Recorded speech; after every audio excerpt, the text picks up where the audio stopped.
कहते हैं हमारी ही दुनिया में ना जाने कितनी दुनियाएं और बसती है, मगर इंसान सिर्फ उसे ही मानता है जिसे वो देख सकता है। काली अमावस की रात थी। चारों ओर सिवाय हवाएं और शोर के अलावा कुछ भी नहीं था। राजन को आज घर लौटने में देर हो गई थी।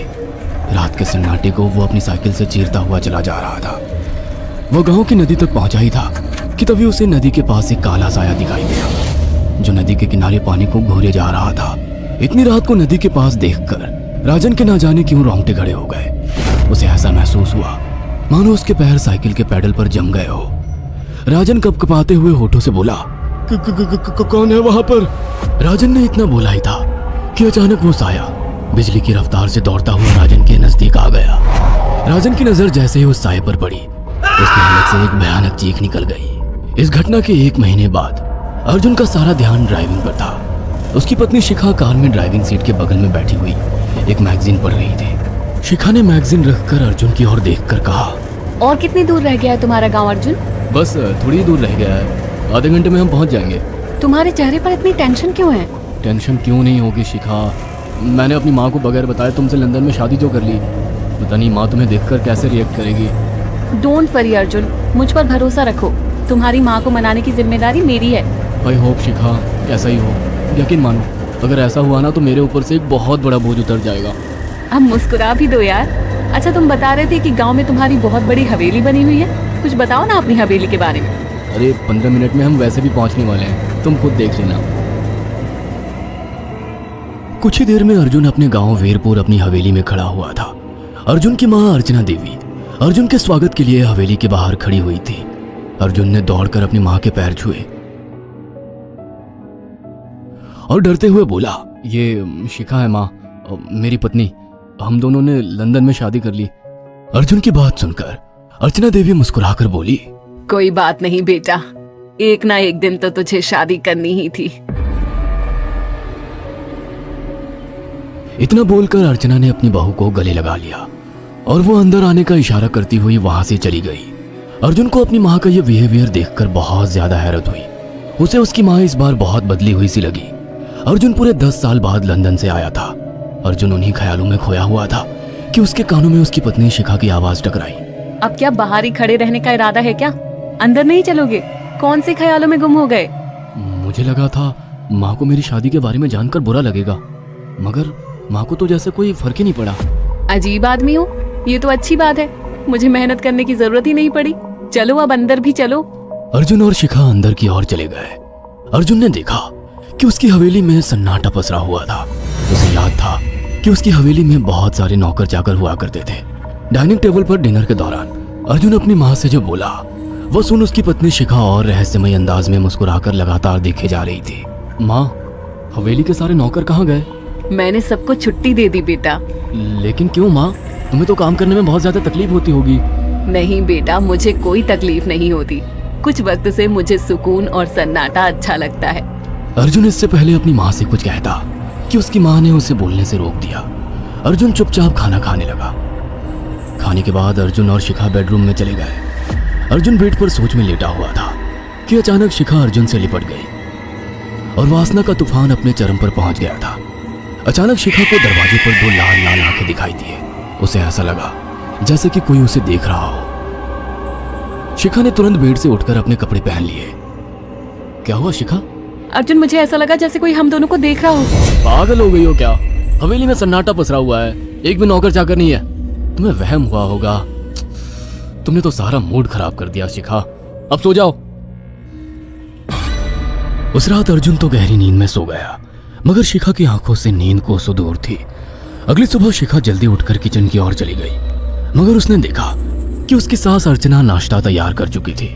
माँ, आपने तकलीफ क्यों की? मुझे बुला लेती आप। शिखा की बात सुनकर उसकी सास अजीब से अंदाज में शिखा की ओर देखने लगी। उनके देखने के अंदाज में पता नहीं ऐसा क्या था कि शिखा को अपने रोंगटे खड़े होते हुए महसूस हुए। अर्चना धीरे धीरे करीब कदमों से शिखा के करीब आकर बोली, कोई बात नहीं बेटी, तुम्हें अब यहीं रहना है। तुम सिर्फ मेरे बेटे के साथ प्यार से रहो और जल्दी से मुझे एक पोता दे दो।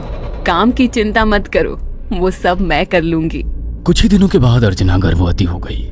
उसे हवेली में रहते हुए 6 महीने से ज्यादा वक्त हो चुका था और इन 6 महीनों में उसने नोट किया कि जब से वो गर्भवती हुई है उसकी सांस अचानक से आकर उसके पेट पर हाथ फेरने लगती और अजीब से अंदाज में उसके पेट को घूरने लगती।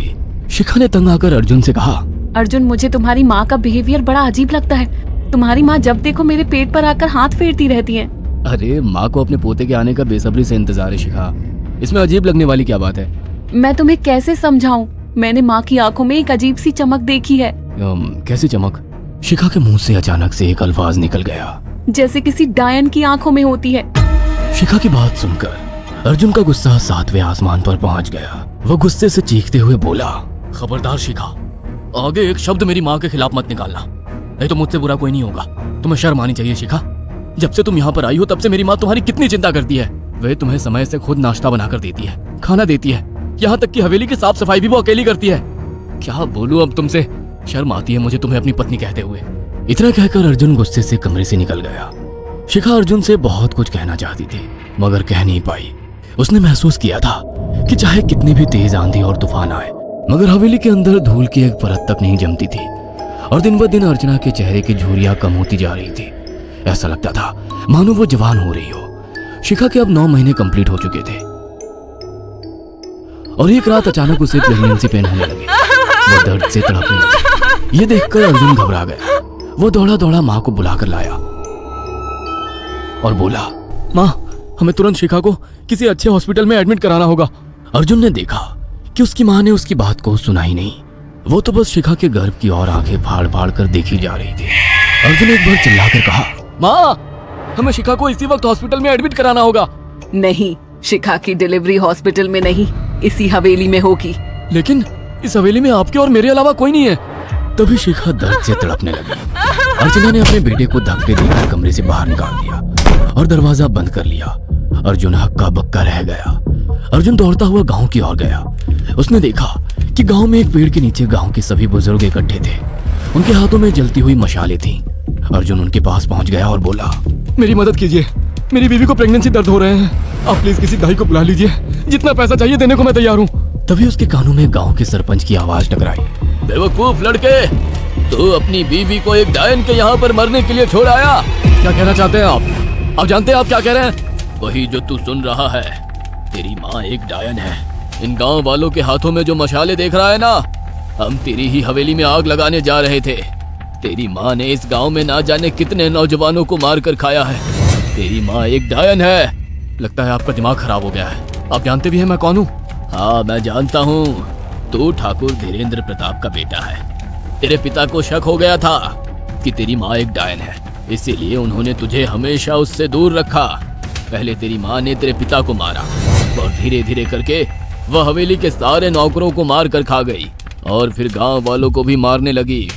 और अब तो तेरे होने वाले बच्चे को खाएगी, क्योंकि डायन को नवजात शिशु का मांस खाना बहुत पसंद होता है। अगर मेरी बात पर यकीन नहीं है तो चलकर मेरे साथ तो खुद अपनी आंखों से देख ले। इतना कहकर सरपंच अर्जुन को लेकर हवेली की ओर चल पड़ा। उसके पीछे कई लोग थे जो जलती मशाले पकड़े हुए थे। हवेली के अंदर घुसकर उन्होंने उस कमरे के दरवाजे को तोड़ दिया जहाँ पर शिखा थी।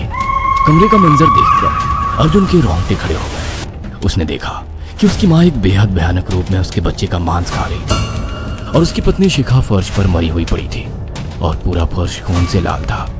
अर्जुन को अपनी आंखों पर यकीन नहीं आ रहा था कि तभी उसकी माँ उसके ऊपर झपटी। सरपंच ने चीखकर कहा, अरे इस डायन को आग लगा दो, जिंदा जला दो इसे और साथ ही इस हवेली को भी। सभी लोगों ने जलती हुई मशाले डायन के ऊपर फेंक दी। देखते ही देखते डायन दर्द से चीखने और चिल्लाने लगी और कुछ ही देर में वो जलकर राख हो गई। हवेली में आग लगते ही सभी लोग अर्जुन को खींचकर बाहर ले आए। अगले दिन अर्जुन अपनी पत्नी की यादें साथ लेकर आंखों में आंसू लिए दोबारा लंदन वापस चला गया। अगर आपको हमारी ये कहानी पसंद आई हो तो इसे लाइक और शेयर करना ना भूलें।